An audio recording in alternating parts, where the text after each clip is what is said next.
My name is Gary Kam, and I'm a documentary maker based in Seoul, Korea. And here we have Leo, the filmmaker based in San Francisco and Taiwan. And as you know, our time machine has won more than 12 awards, and starting with I think it was the best cinematographer at the Tribeca Film Festival, which made me very, very happy. And also it's also nominated for the Gotham Awards. And he also recently directed 2 episodes for another IDA Awards nomination work, the series Asian Americans. Congratulations. And we have Ruby, a respectable director from America and Hong Kong. Now she's in Hong Kong, and she is her work, The Blood of Ingzhou District in 2007 was the Academy Award winning short documentary, and she also was nominated for another Oscar in 2011 with the Warriors of Chiang. I hope the pronunciation is the correct. And also her work, My Voice, My Life in 2014, and in 2016, In Search of a Perfect Consonance. It's very well known. And now she is head of a documentary initiative in Hong Kong, and she's really, really supporting and nurturing the filmmakers in Hong Kong and in Asia and in America as well. So for me, it is really special. It has a special meaning to host this Q&A because I literally had the honor to watch the growth of the film. I first met this project, as I remember, it was later 2016 when one of the directors, Sun Yang, came to Korea and pitched this project in the beginning stage. And it was, at the time, he pitched with the title Ma Liang's Time Machine. And in the film, I could see that, then when Ma Liang launched the theater play, it's called the Papa's Time Machine. And Leo and the Sun Yang gave us this film with our time machine. I think it's a really interesting development, actually, how the directors, bring this meaning of the story as a whole. And it's all about, I felt I watched this film at the IDFA last year. It just made me so, my heart really, really warm, because often as a documentarist, we meet the films with a very sort of a depressing subject, which are also important. But it was a film that just bring me think again about the meaning of the memory, the family bond, and time, also the artist passion, and also the meaning of being present as a person, with you love. So it's all gracefully, tenderly interwoven into film, and it shows just a meaning of the circle of life. So I'm really touched, and it just felt me. In the end, I actually almost in tears, because it all came, 3 years of a memory, in between meeting Leo and the Sun Yang. Also, I always, wondered how the film turned out. So there must be so many questions with audience. So without further ado, I think I should give this time to Ruby to moderate the Q&A. Thank you. Thank you. Thank you so much. Thank you. It's really my honor and pleasure to host this Q&A with Leo. See, my background is San Francisco. My heart is still uh, in San Francisco, even though I'm in Hong Kong. So I saw the film at the um, Cannes Film Festival last. I do. Is it last Yeah, April? 2019. Yeah. Yeah, April. Time fast, so fast, And it was premiere at the in San Francisco. It's I really liked the film the first time, but I watched it again just this afternoon, more intimately on a small screen, and I find it even more moving because that's something you talk about really with your parents. It's about something very intimate and internal. I think that's what the film is all about when we talk about our relationship with our parents and how they talk about their memories, and also the those moments, the private moments of the when you see your parents age, is very very sad. And so when I see it small screen, I feel like it reminds so much about our parents, about we are getting older, we are facing age. So I I want to really ask Leo, how do you come across this project and work with Yang as a co-director? So thanks, Ruby, and thanks, Gary.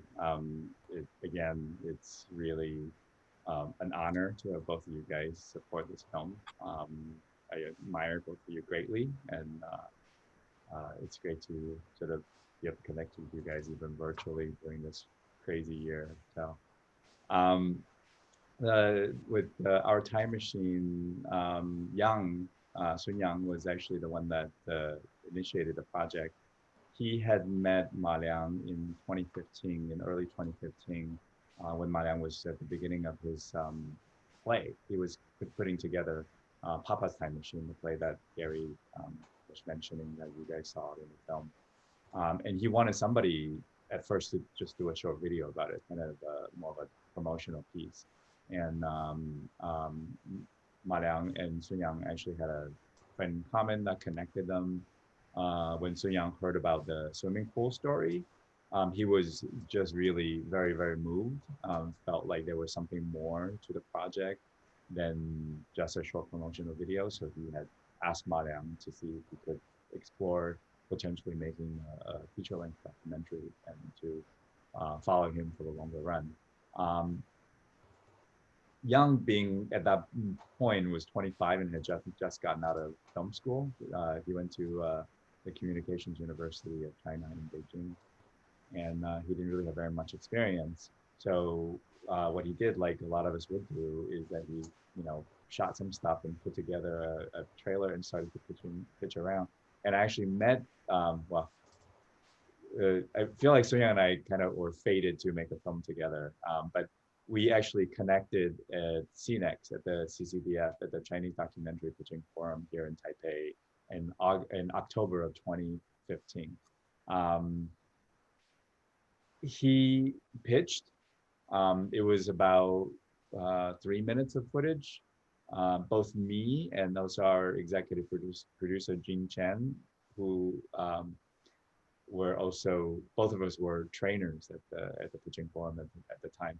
We responded to that project so much. We both came up to him at exactly the same time and said that we wanted to find a way to support the project.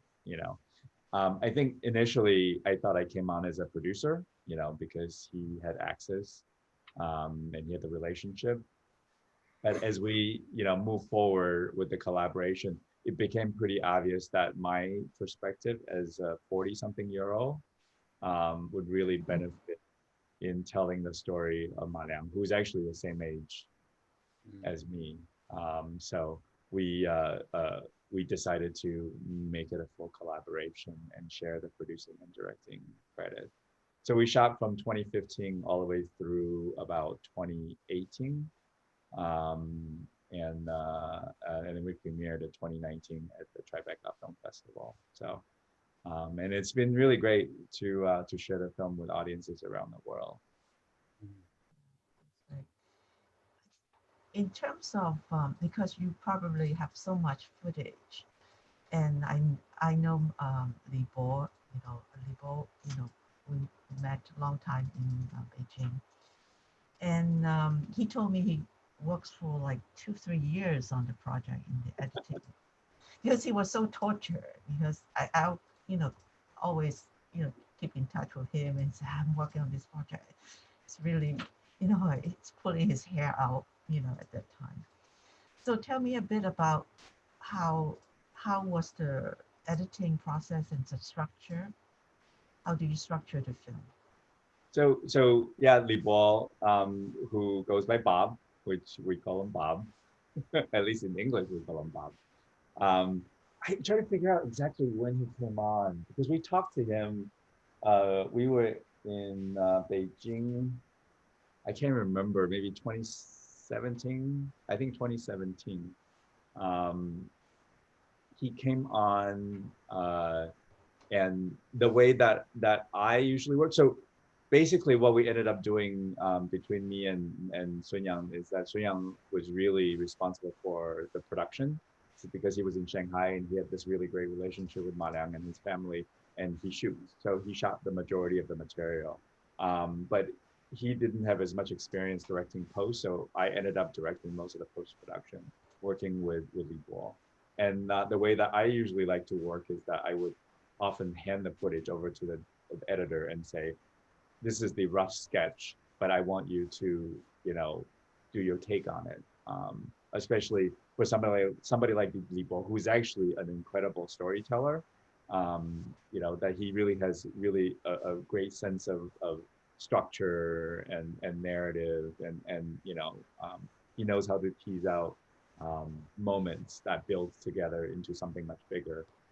We really felt like it would be advantageous for us to leave him alone for a while and just to work on the footage. And so that's what he did. Um, and then at that point, all three of us were living in different places. People was living in Beijing. Sun Yang was mostly in Shanghai. I was at that moment mostly in San Francisco.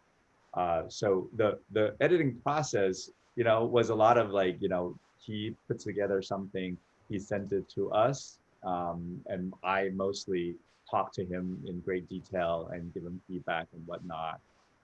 And then at some point we started using these flow charts to map out scenes and sequences and whatnot over. It's actually like a cloud-based app that we ended up using. I think that went on and off for about I don't know, like 8 months or a year, because we were still shooting, so it was not necessarily fully 100% editing time. And actually, we both took a big chunk of time off in the middle as well. But in 2018, is that right? Yeah. When we are kind of got to a rough cut, we realized that the remote method was not going to work anymore. That we needed to find a way to all get together.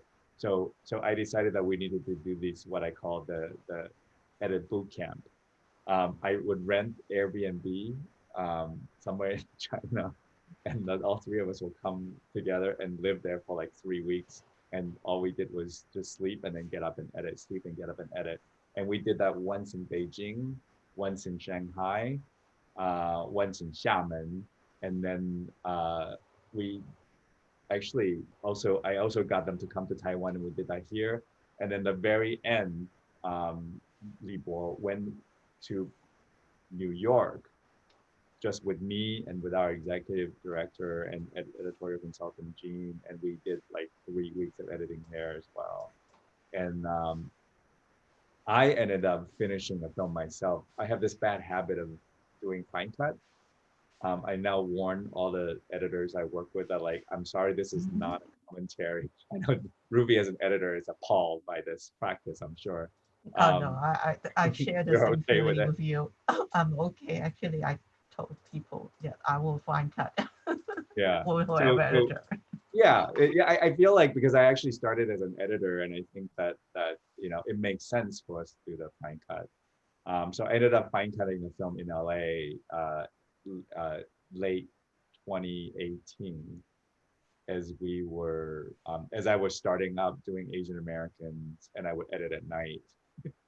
So I did that to lock picture. So that's kind of what the mechanics of the process is. Um, but we talked a lot about the story. Actually, for a long time, we were a little worried that we weren't going to have enough material to together a feature-length documentary. Um, you can only show puppets so much, right? The puppets are spectacular, but after 10 minutes, you ask, what more is there? So we really had to be very careful and almost stingy about what to show when in terms of the building process of the play. We had no idea what was going to happen to the father and to the relationship. So we were really worried that there was not going to be enough story, because if the situation in the family is about the same, that the dad is getting ill and the kids are coping with it, it's static. There's not evolution. We certainly did not want to wish the father would get worse, but we know that if we don't have any kind of change in Ma Liang's personal life, the story will be difficult to tell. Initially, we also thought that it was going to be a two-character story, was going to be father and son parallel, and that pretty much quickly went out the window when we realized that, again, because of the father's condition, there was not going to be this evolution in terms of his artistic participation in the play. That was going to be impossible. And also his condition, because the symptoms is that he kind of could repeat the same thing over and over again. So when we interact with him, we were getting pretty much the same material over and over again. So we knew that it had to be Ma Liang's story with the father and the rest of the family, and mom and sister, and the wife as supporting characters. Yeah, I mean, those were the things that we were bouncing around. We really were trying to figure out also how to deal with the challenges of the play versus the challenges of the personal life. We tried to figure out how to tell the moment of the lowest point, what that would be. That ended up to be a huge challenge for us. Another challenge was how to incorporate the play itself, how much to show, when to show. So that's why I have just 1,000% respect for Li Bo, because he just really did an incredible job figuring out a lot of those issues. I really feel the the filmmaker, the Yang, and you just told me he's 25. I think he matures. The way he shot also mature throughout the years. And I think, of course, with your help, the scenes were better shots, and you can tell the maturity of the film from whatever the starting point, 2015 to 2018. I feel it at the second part of the editing and the stories. It's very much, it pull you in, and also you see the aging, the father aging, all the stuff is more built in the film. So I think, as documentary, you always, time is such an essence, because time, you can make, for real people, time tells so much, and the story will come to you when you have time on your hand. And you are so lucky to also, you fell in love and married and got married and have the kid at the end. It was just like, it only happens Can you in real believe life. No, Oh, it was so funny because we always, right, we always wish this something like this would happen to our character. We have these like best case scenario, and literally, Li Bo and I and Suyang would get together. We'd be like, all we need now is for him to get married and get pregnant right away and have a kid. Like that's the ending that we want. And well, ha ha ha, wouldn't be so great if he would do that. And that's actually what happened. Like we were shocked that they, because I think that the way they got married was also really odd in that Chinese way, where there's not a big banquet or a day where like you get married. They go off and they register, and then are they married? Are they not? I have no idea. But they register. I guess they're married. And then next thing I know, they're already pregnant. So, um, and I, I I also feel like, you know, you're talking about time. I mean, this is a film about time. This is a film about the irreversible course of time. This is a film about, in some ways, the horror, right, the scars of time. But we also had the privilege and the you know, the honor of capturing this really beauty of time, of how we waited and all these really surprising beautiful things happened in Manam's life, and that helped him to see, you know, the sort of the singular goal that he was trying to achieve, which was really, yes, to collaborate with his father, but really is to save his father from aging, is impossible to achieve. But he also discovered how to still find beauty in that and celebrate it. Yeah, I think all of us in many ways grew in the process of telling the story. I just, you know, for me, it's just such a profound personal story to me. Um, you know, I get a little emotional when I talk about this kind of stuff, because I think all of us who are in the creative field, we face this thing, right? We get to a point where we look at our work and we think, you know, is this it?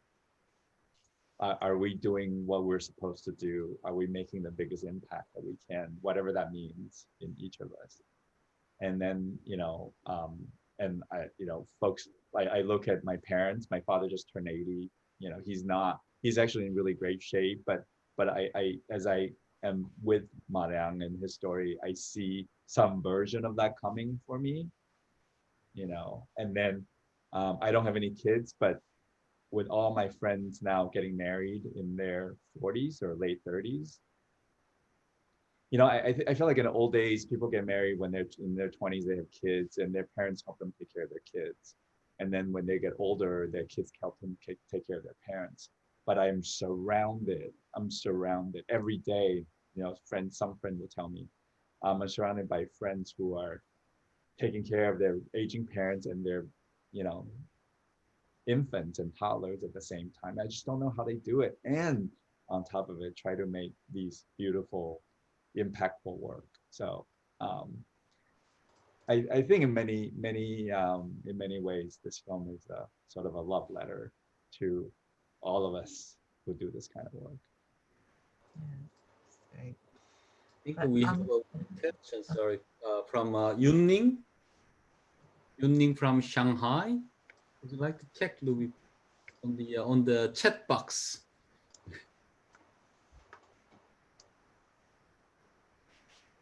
okay. Oh, next the checkbox here. Yes. Hello. Okay. Great question.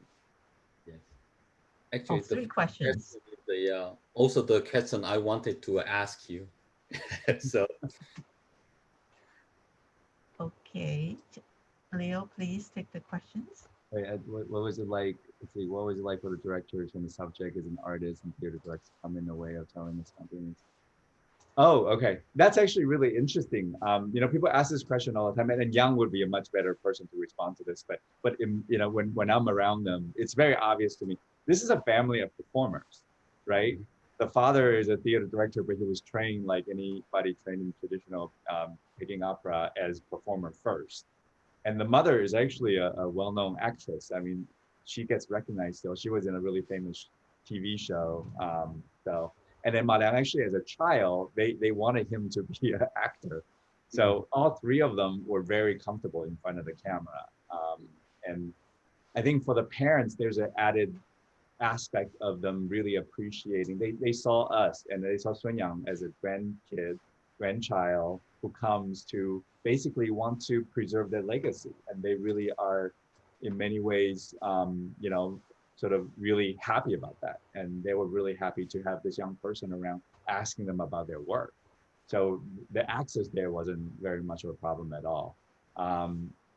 In terms for Ma Liang, you know, he really trusted us.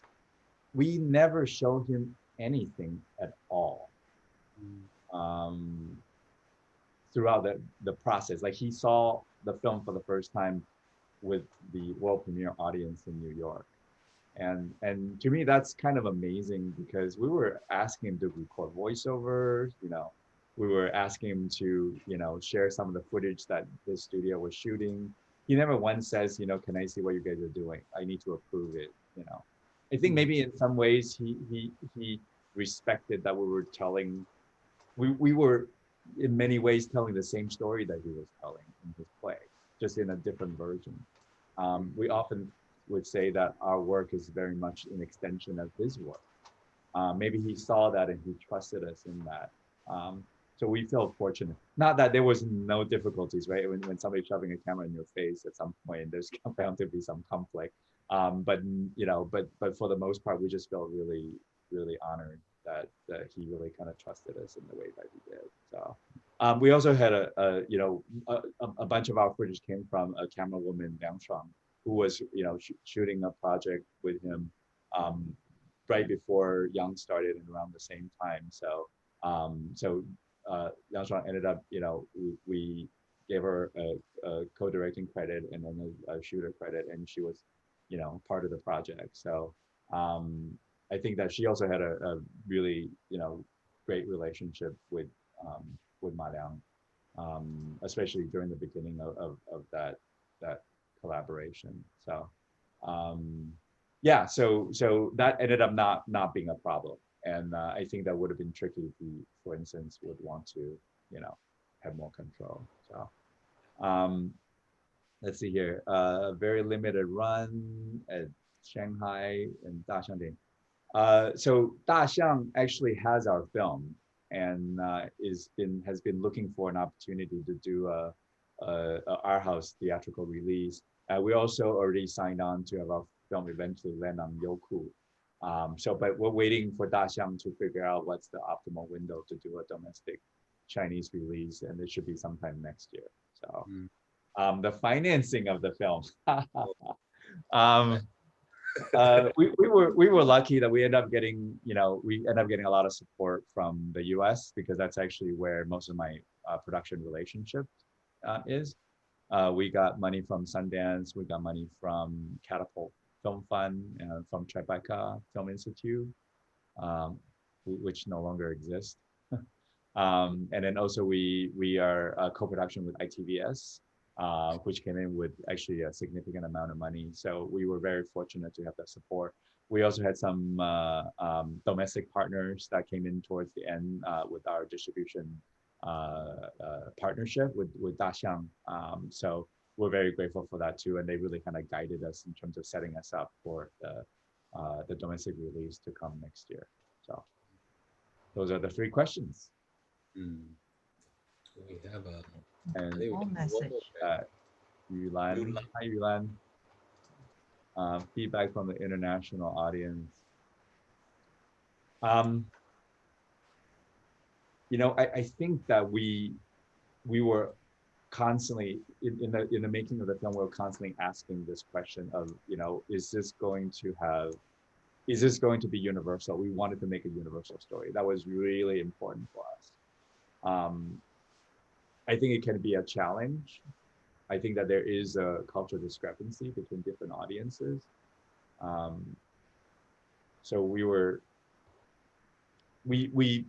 basically figured out ways to, maybe do some exposition in a way that makes sense, that doesn't bore the Chinese audience too much, but that serves the purpose of explaining certain things to the people who does not understand Chinese history as much. But we were pretty confident that no matter what, the father-son story was going to be universal, because it is. If I can feel the way about it, the way I do, I think that anybody can feel the same way about it, the way we do. And it's proven to be the case just even from our festival run. We've shown, I don't even know how many now, like I think over 70 or 80 festivals, and they're in four continents. I don't know why we've not shown in South America yet, but we've shown Europe, Asia, North America, and Africa. We've had um, we've had festival screenings. Um, we've actually won, like, I think we won an award in Minsk, in Belarus, one in Italy. Um, we were winning awards. Basically, we're getting recognized in places where, if there was going to be any cultural challenge, that they would have not understood it, but clearly it resonated with people there, and that made us really happy. I feel like that's the most, I could ask for, is for the story to just propagate, beyond the language and the cultural border, and to have people respond to it, and to really have people be moved by it. Oh, as I have discussed regarding this international, the response actually, as an Asian filmmaker, I always, think myself, what is really an Asian way of, you know, delivering the story or Asian perspective about life, society. It's not just to compete with the Western culture or something, because we are unique, because we are different. And I believe that there's just something definitely in the Our Time Machine as well, especially when we look at the ending sequence. It's like you know the way the Maliang understand the whole situation, not shaken by the sadness or frustration anymore. He start to accept it, and it's like giving us totally different math. 1 - 1 still equals 1, not 0. So I think that's the definitely comes from the interpretation of directors, not from the protagonist itself, because present you decide how this story should be delivered. So how do you see this mm, Asian quality or Asian way of seeing the reality around us could really affect in filmmaking, and also that has the universal appeal? What Um, do Now that's an interesting question. I mean, I feel like, the whole sort of cyclical circle of life idea. I know that you hear that in the West, but I feel like that's in many ways a very Asian way to approach life, right? Like, I think that as somebody from like a Chinese cultural background, the sort of the cyclical nature of time, of nature, right? And cyclical nature of life and reincarnation, and all those ideas has to do with the fact that kind of, you know, um, things have its way of work. The way, I guess, the way I interpret it is always that things have its way of working itself out, And I think that this is a theme that actually occurs a lot in my films, is resignation, in the way that you fight and you realize that the best thing is to actually not to fight and celebrate, but not in a way that's a negative or a giving up, but it's in a way of changing your perspective, and shifting your expectations, and to live in the moment, as you said earlier, right? And I think that a lot of that in some ways very Zen Buddhism. I don't know really very much about it, but I just felt like I'm naturally drawn to those things, and I think that's ended up to be one of the main way you can describe this particular story.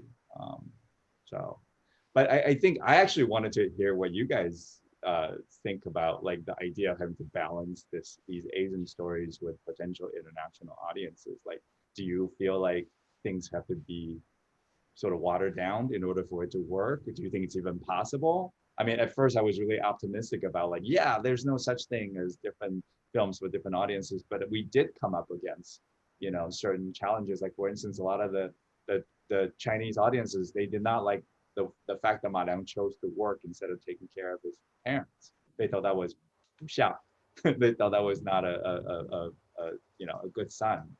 And I think for the people in the West, like that, they would never think of that as something negative. Yeah. Yeah. Um, Also, do you have any just regrets? Anything that you wanted to put in the film that you couldn't put in more? For example, the Cultural Revolution. That will make the film even more poignant because really the father lost so much time, and it's kind of with Chinese audience, they understood how come he didn't choose to take care of the son because he had to make up for the lost time. Again, the time issue. So if you have a choice, then or forget about the China, you know, market. Would you put more stuff about the Cultural Revolution in? You know, we actually, and I'm sure you guys, this is the same challenge we'll have. I always find exposition to be the biggest challenge in post production or in documentary filmmaking. How much background, you know, for me meaning that how much backstory to give. Um, in my experience, these backstories, like I always am so interested in them and I want to put so much of them in, but they always make the rhythm and the pacing of the narrative sort of come to a screeching halt.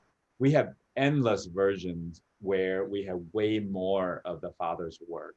You know, we show some of these because he, you know, being the first generation, picking up our director post-revolution, he actually did a lot of propaganda plays, and we had these like incredible recording of him doing, you know, these propaganda songs, but in the Peking opera format, you know, that we thought was absolutely fascinating. But it just always got in the way. It kept leading the film a different direction.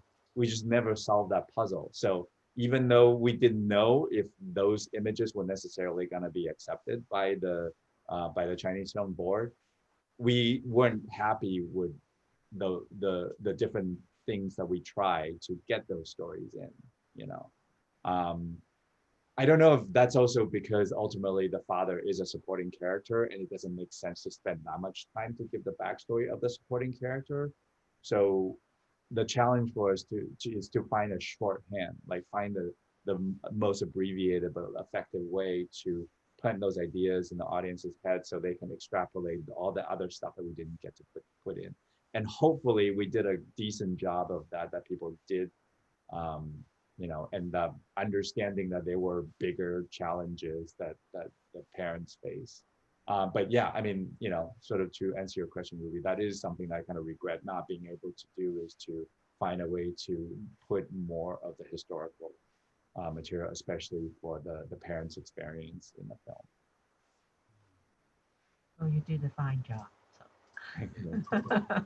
Thank you. It must Yeah. be like really, really difficult because you know you have a really strong subject. You know the great artist with a strong passion for his work, and we have this the a father who's losing memories, and all this visually, you know the the puppets are visually wonderful. So you are really easily get seduced to make it spicier or make it too dramatic. But I think you did a really good job as a director to keep the distance to deliver the story.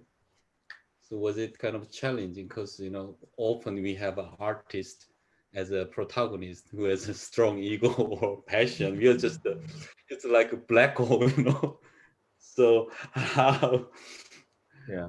Well, did you keep? I mean, you know, Ma Liang is a very confident artist, so there's definitely some of that to negotiate.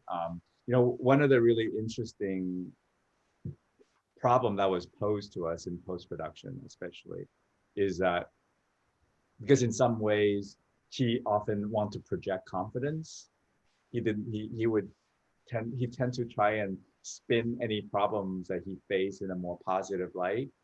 But it was hard for us sometimes to feel like we're actually in his head, and kind of hearing what he actually thinks and how he actually felt.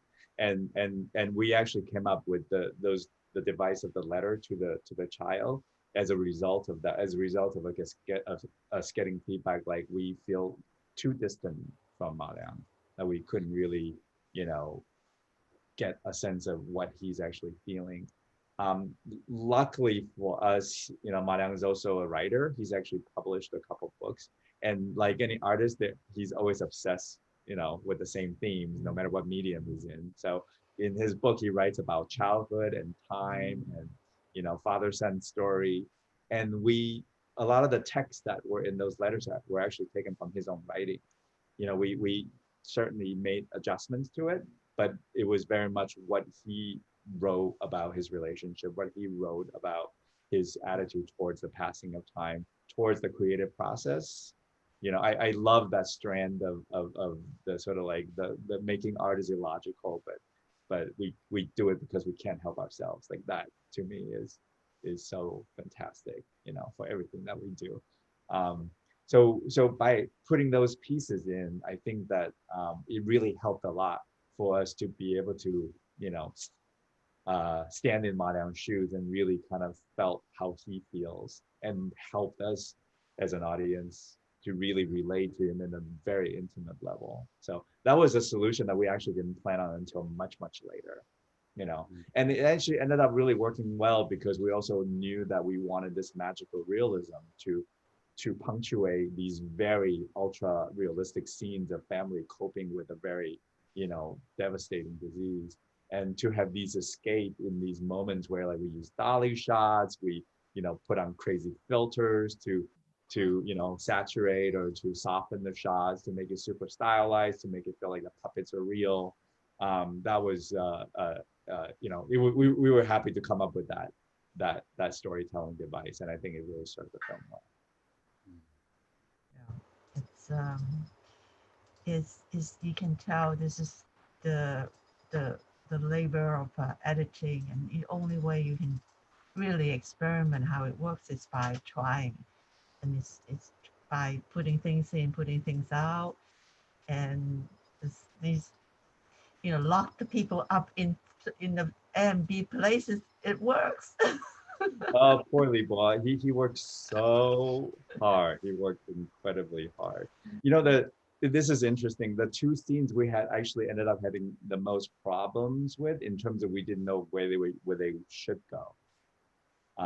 One is that really devastating scene of the father confessing to the camera that he'd forgotten that he's seen the play. And the other one is actually the marriage proposal. Oh. So they kept moving around. They went all different places, and especially the scene with the father.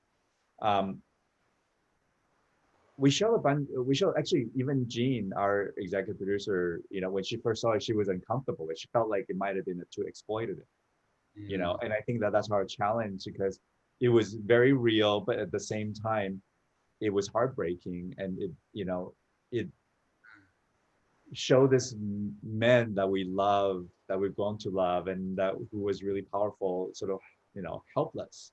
And all of us felt really uncomfortable, and we didn't know what to do with it. But it was also such a important moment and such a truthful description, a reflection of the struggle that the family was going through. You know, so we just had to try endless places to figure out how to make that work. And we ended up realizing that we needed to have that moment and the marriage proposal really close together so we can really kind of almost like swing the audience's emotion from one extreme to the other, you know, and then back. And then I think that made that last section, the last 15, 20 minutes, which is my favorite part Yeah. section of the film. You know, it really groomed the audience into the final ending that we were able to deliver. You know, I think that we kind of we really kind of shook people up and shook things up with those two scenes, and hopefully people don't feel like that scene is as exploitative as it might have been somewhere else. Did you come up with the voiceover after Ma Liang has the kid, or it was always in the planning? I mean, it's just too perfect to to end the film with the child. I'm trying to think. Have we already, because he didn't, the child came when we were already at, like we were basically had a cut except for the end. because we Uh-huh. were waiting for those scenes, and we were actually really upset that the kids, the baby came early, Oh. and none of us were there, and Uh, Suyang was not even in Shanghai, so we totally missed the birth scene because we thought, oh yeah, we should shoot the birth, right? Um, so we ended up shooting the 100 days scene, which ended up yeah. to be a much better scene than the birth Yeah. scene probably would have been. This is will be the lesson to all Yeah. the young filmmakers is like you don't worry about the things that you miss. There's Yeah. always another solution. I really do believe that. But yeah, no, we already had the bulk of the film and waiting for the end, and we did already come up with the idea because we knew he was already having Yeah. a child, you know, and we also like the idea of it being, yes, it's him writing a letter to his unborn child, but it could be him writing a letter to the puppet. It Yeah. could be his father writing a letter to him. It could just be this very meta thing of him Mhm. speaking to his work, speaking to everything that's meaningful in his life, right? So um, yeah, I sort of love that letter to the child device that we ended up using. Um, so, but the ending, the last piece about it's the it's happiness, joy, sadness, beginning, and that's Mariang's writing. That wasn't us. He wrote those things. So and it really was kind of a great way to tease it at the beginning and then bring it back at the end. Mm, mm. Do we have any questions from the audience? Oh, winning. Okay. How's the family doing now? Puppet show going to have enough life. Um, we recently did a Q&A where we actually had Mariang give us a tour of his studio in Shanghai, and Kenny was there, and Deng Deng, the little baby, is now like 2.5 years old and running around, and we brought out the little puppet Makuji, and she was just like having a ball playing with the puppet, Mm, and Mariang keeps saying, this is your older brother, this is your older brother. So it's sort of was fantastic. So the that small family is doing very well. Mariang is doing more photography work right now. He actually had a big project planned in Japan that was pushed back this year, but he's has several shows and openings and projects in China. The parents are doing okay. It was really hard during the lockdown. Um, because the nursing home was closed down and they couldn't see the parents at all. Dad's memory has gotten way worse. He's starting to not remember Ma Liang. He calls him the big guy. Uh, Oh, you know, but uh, he had a fall, I think, earlier this year, so he's not moving around as well. But otherwise, he's actually doing physically pretty okay. He's pushing 90. He's getting up there. Mom is doing great. I think that they they really felt like it was really the right decision to move into the community and to have the professional help for sure. Um, so yeah, the family at all in all is doing quite well. The play, they've actually been continuing to push the play out to have limited runs. They did one, not was it last year? Last year, yeah, in Shanghai after the one that we had captured. Um, Mariang's not quite as involved anymore because there's a producer and a production company that's kind of taken the play and they're doing things with it. So I think that like anything else, they're still trying to find ways, like any independent filmmakers, they try to find ways to get it out there and to continue to work on it. So yeah, so we'll hope that the play will see more life, and we'll see what happens. we have one more question from Christian. Hello, Christian. I guess he's in Denmark now, or either in UK or Denmark. But yes, he's Hi. asking. Yeah, You dementia is mentioned probably again. understood as a disease rather than just old age. Well, I think that's interesting, especially in the Chinese context, because for a long time, Alzheimer's is called 老人痴呆症, which literally translate into old age, like sort of dumb and stupid. Basically, it's a very harsh way of characterizing Alzheimer's and dementia. And I think that traditionally people really kind of dismiss it as like, oh, it's just old age, and people are a little embarrassed, it's a little taboo. They kind of hide the old folks at home. They don't bring them out. The families are, you know, fully responsible and expected to take care of the elders, oftentimes without any kind of medical expertise. But I think that that's really been changing. I think that there's now a new term now, 失智症, which, how do you describe that? Sort of like a loss of cognitive abilities. To describe the illness, there's more approach as a public health issue. There's a lot of NGOs now coming up to really educate the community about the burden of Alzheimer's and dementia. I think that there's more also professional help, especially for the caregivers, so they're not have the burden of taking care of the elders on their shoulder. So I think it's changing. Yes, it used to be sort of dismissed as just old age, but now it's definitely very much seen differently. Natural also. Well, what do you think? There was a Zhang Yimou did a film already about that a couple years ago, right? Which film was that? With Gong Li about the dementia, and forgot the title, but it was about the guy returned home from Cultural Revolution and lost memories. But it was sort of haphazard because I'm sure it's under censorship. But people who know about that era is about the national loss of memory for that period. And then some, and then other period. Yes. That seems like a general device Yes. that's commonly employed. So, I think that from a character's perspective, Madame talks about, maybe not so much in this particular context, but he does talk about how the light speed development of China in the last 40 years, how that erased things so quickly in a way that I think most of us in the rest of the world don't really understand.